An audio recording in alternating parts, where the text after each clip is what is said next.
오늘 우리에게 주시는 하나님 말씀은 욥기 25장 1절에서 6절입니다. 구약 성경 785페이지 욥기 25장 1절에서 6절입니다.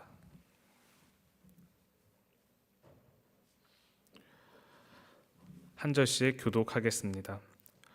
수아 사람 빌닷이 대답하여 이르되 하나님은 주권과 위엄을 가지셨고 높은 곳에서 화평을 베푸시느니라. 그의 군대를 어찌 계수할 수 있으랴. 그가 비추는 광명을 받지 않은 자가 누구냐. 그런즉 하나님 앞에서 사람이 어찌 의롭다 하며 여자에게서 난 자가 어찌 깨끗하다 하랴. 보라, 그의 눈에는 달이라도 빛을 발하지 못하고 별도 빛나지 못하거든. 하물며 구더기 같은 사람, 벌레 같은 인생이랴. 아멘. 말씀을 읽을 때 우리 모두가 흔히 하는 실수가 있습니다. 바로 말씀을 내 주장을 위한 근거로 사용하는 실수입니다. 말씀이 우리를 변화시켜야 하는데 우리가 말씀을 취사 선택하거나 왜곡해서 사용한다면 변화는커녕 도리어 우리는 완고해져 갈 것입니다. 그뿐 아니라 진리에서 점점 멀어질 수밖에 없습니다. 내가 원하는 하나님만을 주장하는 것은 진실된 하나님을 더욱 만날 수 없게 만들고 하나님을 더욱 알 수 없게 만듭니다. 욥기 25장은 23장, 24장에 걸친 욥의 말에 대한 빌닷의 대답입니다. 빌닷은 25장에서 세 번째 발언을 하는데 이후에는 다시 등장하지 않을 것입니다. 25장은 6절이라고 하는 욥기에서 가장 적은 분량을 차지합니다. 누군가는 빌닷이 더 이상 할 말이 없어서 그랬다거나 욥의 변하지 않는 자세로 인해 지쳐서 적게 말했다고 이야기하기도 합니다. 하지만 사실 그는 6절의 내용만으로도 아주 알뜰하게 욥의 주장을 반박하고 있습니다. 그렇기에 둘의 싸움은 오히려 절정으로 치닫고 둘의 차이는 더욱 명확하게 드러납니다. 사실 욥을 반박하기 위한 용도로 하나님에 대한 지식을 사용하는 것만으로도 빌닷은 이미 실수하고 있는 것입니다. 때로는 과정이나 그 결과가 올바르다 하여도 잘못된 목적이 모든 것을 망칠 수 있습니다. 특히 하나님에 대한 지식에서는 더욱 그렇습니다. 25장의 빌닷처럼 말입니다. 빌닷의 모든 발언은 그 말만 보았을 때는 올바라 보이기도 합니다. 하지만 무리하게 하나님의 일면을 가지고 욥을 비난하려다가 하나님을 왜곡하며 스스로는 더욱 완고해졌으며 진짜 하나님을 만나지 못하는 지경에 이릅니다. 먼저 1절에서 3절을 보겠습니다. 수아 사람 빌닷이 대답하여 이르되 하나님은 주권과 위엄을 가지셨고 높은 곳에서 화평을 베푸시느니라. 그의 군대를 어찌 계수할 수 있으랴. 그가 비추는 광명을 받지 않은 자가 누구냐. 1절에서 3절은 욥이 24장에서 말한 내용들에 대한 빌닷의 반박입니다. 욥은 24장에서 하나님의 심판의 부재를 언급합니다. 고아의 나귀를 몰아가며 과부의 소를 볼모 잡는 등 악한 일이 판을 치는데 하나님이 일하지 않으며 성중에서 죽어가는 사람들이 신음하는데 하나님이 그들을 보지 않는다고 욥은 항변합니다. 비록 24장의 마지막에서 하나님이 악인을 반드시 심판하리라는 기대를 욥이 드러내긴 하지만 전체적인 욥의 어조에서는 욥의 기대와는 달리 현실에서는 공의로운 심판이 임하지 않는 것에 대한 불평이 읽힙니다. 욥은 고난을 겪으면서 그 전에는 보지 못했던 것을 보게 된 것 같습니다. 바로 하나님의 강대한 주권에도 여전히 현실의 어려움들이 유지되는 것을 볼 수 있게 된 것입니다. 하나님의 시선을 전혀 끌지 못하는 것처럼 보이는 비참한 인류의 운명을 그가 보게 된 것입니다. 사실 이것은 지금도 우리 인류가 처한 현실입니다.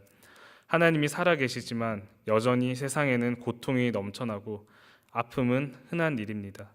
인간이 악해서 그럴 수 있습니다. 하지만 그렇다 하더라도 인간을 그러한 비참에 두고 전혀 일하지 않는 신이 있다면 그 신은 직무유기일 것입니다. 이러한 발언들에 대한 빌닷은 세상의 빛을 받지 않는 사람이 없듯 모든 사람에게 하나님의 심판은 임한다고 빌닷은 말을 합니다. 그는 뜬금없이 하나님의 군대가 많고 하나님은 강하시며 하나님은 놀라운 주권과 위엄을 가지고 계시다고 말합니다. 천천히 생각해 보면 하나님이 강하시니까 불평하지 말고 조용히 있으라는 말에 가깝다는 것을 알 수 있습니다. 욥은 현실을 보며 고뇌하지만 빌닷은 자신이 아는 이론을 가지고 그 고민을 덮어버리려 합니다. 하나님이 전능하다라는 사실을 통해 욥은 지금 폭력을 행사하고 있는 것입니다. 빌닷은 지금 폭력을 행사하고 있는 것입니다. 빌닷의 주장에 따르면 인간은 가치 없기에 어떤 대우를 당하더라도 아무 할 말이 없습니다. 더불어 하나님은 권능 있는 분이시기에 이 세상의 부조리에 대해서 우리가 할 말은 없습니다. 하나님이 일하지 않는다면 그건 다 이유가 있는 것이고 그의 권능이 올바르게 사용되고 있는 것이기에 찍소리하지 않고 인간은 지켜보아야만 합니다.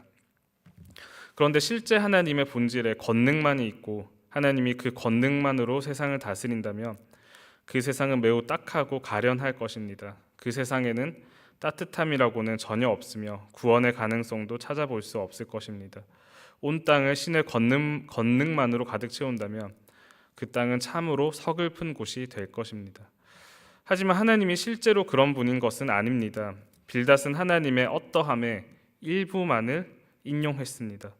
도리어 하나님은 모세에게 자신을 계시하기를 자비롭고 은혜롭고 노하기를 더디하고 인자와 진실이 많은 하나님이라고 말하였습니다. 하나님은 실상 자비로운 분이며 노하기를 더디하며 인자가 많으신 분입니다. 그렇기에 세상은 유지되고 선인을 찾아보기 힘든 역사 속에서도 인류는 유지되는 것입니다. 모세오경에 그렇게 계시된 하나님은 계시록까지도 동일하게 소개됩니다. 복음서에서도 마찬가지입니다. 마태복음을 보면 예수님이 예루살렘을 보며 이렇게 말하는 장면이 나옵니다. 마태복음 23장 37절입니다. 예루살렘아 예루살렘아 선지자들을 죽이고 내게 파송된 자들을 돌로 치는 자여 암탉이 그 새끼를 날개 아래 모음같이 내가 내 자녀를 모으려 한 일이 몇 번이더냐 그러나 너희가 원하지 아니하였도다. 자신의 백성을 향한 하나님의 탄식입니다. 하나님은 강한 군대로 묘사되기도 하고 권능 있는 분으로 묘사되기도 합니다. 하지만 때론 암탉처럼 자기 새끼를 날개 아래 모으기 위해 애쓰며 자기 백성을 위해 탄식하고 고통받는 존재로 묘사됩니다. 하나님이 권능이 아닌 약함으로 표현되는 그 이미지의 절정은 바로 십자가입니다. 하나님은 구속사의 절정에서 힘으로 일한 것이 아니라 힘의 없으심으로 일하셨습니다. 순수한 권능만이 신의 본질이라면 인류의 구원은 어디에도 없습니다. 그러한 신은 욥에게만 절망이 아니라 빌닷에게도 절망일 뿐입니다. 결론적으로 욥은 자신의 고난을 통해 인류의 고통을 보게 되었고 그 문제를 하나님 앞으로 가지고 나갑니다. 하지만 빌닷은 욥을 비난하고 반박하기 위해 논리 안에 하나님의 일부를 들이밀고 있습니다. 결국 욥은 하나님을 만나게 될 것입니다. 하지만 빌닷은 하나님을 더욱 알지 못하게 될 것입니다. 이어지는 4절에서 6절까지도 마찬가지입니다. 4절에서 6절을 제가 읽겠습니다. 그런즉 하나님 앞에서 사람이 어찌 의롭다 하며 여자에게서 난 자가 어찌 깨끗하다 하랴. 보라, 그의 눈에는 달이라도 빛을 발하지 못하고 별도 빛나지 못하거든. 하물며 구더기 같은 사람, 벌레 같은 인생이랴. 4절에서 6절은 23장의 욥의 발언들에 대한 반발입니다. 욥은 23장에서 자신의 정직을 앞세워 하나님께 변론하려고 시도하며 자신의 무죄에 대해 주장합니다. 이러한 주장이 틀렸음을 말하기 위해 빌닷은 모든 인간은 깨끗하지 못하며 하나님 앞에서는 그 어떤 사람도 빛을 발할 수 없고 결국 인간은 구더기와 벌레일 뿐이라고 말합니다. 일면에서는 맞는 말 같기도 합니다. 하나님은 그 누구보다 높으신 분이 맞으며 모든 인간은 죄악된 존재가 맞기 때문입니다. 하지만 빌닷의 논리는 맹점을 지닙니다. 그는 하나님 앞에서는 그리고 하나님의 눈에는 그 어떤 사람도 빛을 발할 수 없고 하나님 앞에서 인간은 벌레와 구더기일 뿐이라고 말합니다. 그렇게 말함으로써 하나님의 위대함을 드러내고 인간의 죄악됨을 말하여서 욥이 하나님 앞에 설 수 없음을 말하려고 하는 것입니다. 하지만 하나님이 위대하시다는 것이 인간이 뛰어난 존재가 아니어야 할 근거가 될 수 없으며 반대로 인간이 구더기가 아니라고 해서 하나님의 영광이 훼손되지도 않습니다. 하나님이 영광스럽고 또한 인간도 그 하나님의 영광을 닮을 수도 있는 것입니다. 빌닷은 하나님을 보호하려고 하나님을 벌레들의 하나님으로 만들려고 합니다. 하지만 실상 하나님은 그렇지 않습니다. 하나님은 인간을 자기보다 조금 못한 존재, 자기와 닮은 사랑의 존재로 지으셨습니다. 타락한 이후에도 하나님의 형상을 완전히 잃지는 않는 존재가 바로 인간들입니다. 예수님의 사역 안에서도 인간은 벌레에 머물지 않고 나아갑니다. 의롭지 못한 우리를 의롭다 하기 위해 자신을 내어주신 하나님이 계십니다. 우리는 벌레가 아니라 의롭다함을 입은 존재들입니다. 우리가 스스로 벌레라고 고백하는 것은 그 하나님의 사랑의 높으심을 찬양하기 위해서이지 우리를 마구 비하하고 누군가가 하나님을 아예 찾지 못하도록 하는 근거로 사용하기 위한 표현이 아닙니다. 우리가 벌레 같은 존재라 하더라도 그렇기에 하나님께 나아갈 수 없는 것이 아니라 도리어 그러한 우리도 자비롭게 대하시는 하나님을 의지하여 우리가 하나님 앞으로 나아갈 수 있는 것입니다. 심지어 이렇게 말하는 빌닷조차도 마찬가지입니다. 마지막 발언이니만큼 빌닷이 이렇게까지 열을 내는 이유에 대해 생각해 봅시다. 처음부터 그가 욥을 비난하러 찾아온 것은 아닙니다. 시간을 내어 먼 거리를 위로하러 온 참 친구였습니다. 하지만 그가 욥의 발언들이 하나님의 위엄을 훼손한다고 생각했을 때 그는 하나님을 변호하고자 하는 마음을 가지게 되었습니다. 그 결과가 잘못되었을지라도 그는 스스로 하나님의 변호자가 되길 원한다는 의도를 가지고 있었습니다. 빌닷 또한 구더기인 것만은 아닌 것입니다. 하나님을 지키기 위해 온 인류를 저주할 만큼 하나님을 향한 진심을 가진 존재가 빌닷이었습니다. 이처럼 우리 안에 이러한 양심을 두시고 그 하나님의 형상을 남겨두신 것조차 은혜입니다. 우리는 은혜 안에 사는 자들입니다. 빌닷 또한 사람을 구더기로 그대로 두시는 하나님께는 구원을 받을 수 없습니다. 그 구더기를 위해 모든 것을 무릅쓰는 하나님께 구원을 얻을 수 있습니다. 결국 빌닷 또한 자신의 인지를 뛰어넘는 하나님에게서만 구원을 얻을 따름입니다. 이제 결론을 향해 갑니다. 빌닷은 욥의 말을 반박하려다가 하나님의 다양한 어떠하심을 제안했고 하나님을 벌레와 구더기의 하나님으로 격화시켜 버리고 맙니다. 그 의도가 하나님을 변호하기 위함이었다 하더라도 결국 인간을 창조하시고 그의 선한 뜻 안에서 구원해 가시는 하나님의 어떠하심을 훼손해 버리고 맙니다.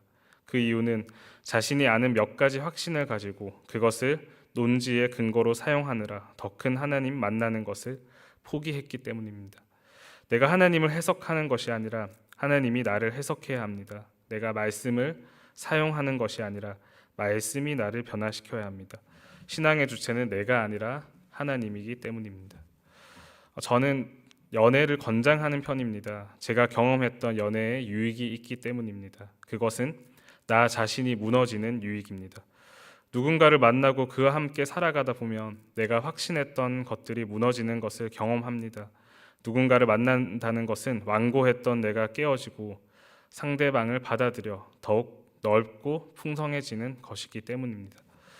그런데 오래 연애를 하지 않으며 몇 가지 부작용이 생깁니다. 이성에 대한 내 안의 이상향이 너무 뚜렷해져서 그에 부합하지 않는 상대방의 모습을 현실에서 발견하면 받아들이지 못하게 되는 것입니다.